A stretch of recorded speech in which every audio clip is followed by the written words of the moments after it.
સાબરકાંઠા જિલ્લાના ઈડર તાલુકાના દરામલી ગામે ચાલી રહેલી ક્રિકેટ ટુર્નામેન્ટની ફાઇનલ મેચ દરમિયાન બોલ લેવા બાબતે ઝઘડો થયો કે જેમાં દરામલી અને ભદ્રેસર ગામના યુવકો વચ્ચે મારામારી થઈ હતી। મારામારીમાં 3 યુવાનોને ગંભીર ઇજાઓ થતા સારવાર અર્થે હિંમતનગર હોસ્પિટલ ખાતે ખસેડવામાં આવ્યા। ત્યારે આ બનાવ અંગે જાદર પોલીસ મથકમાં 10 થી વધુ શખ્સો વિરુદ્ધ ફરિયાદ નોંધાઈ છે।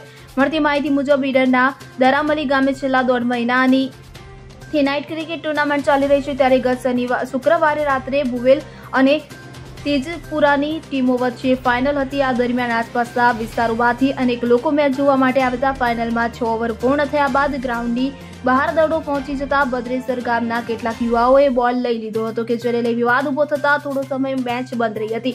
ફરીથી મેચ શરૂ થઈ ત્યારે રાત્રે 11 વાગ્યાના સંદર્ભે ભદ્રેસર ગામના વનરાજસિંહ, વિનુસિંહ ઝાલા, કુલદીપસિંહ ઝાલા સહિત અનેક કેટલાક યુવકો હાથમાં લાકડીઓ અને મારક હથિયારો સાથે ધસી બૂમાબૂમી કરી હતી અને આજ વખતે પ્રેક્ષક તરીકે બેઠેલા હાર્દિક બાબુભાઈ પટેલે દડો પાછો માંગવા બાબતે જણાવતા ફરીથી ઉગ્ર બોલાચાલી થઈ હતી।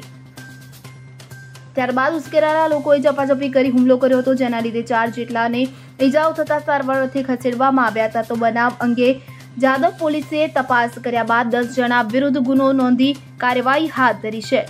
Bureau report CN24 news. હવે જુઓ દેશ દુનિયાની તમામ ખબરો તમારી આંગળીના ટેરવે।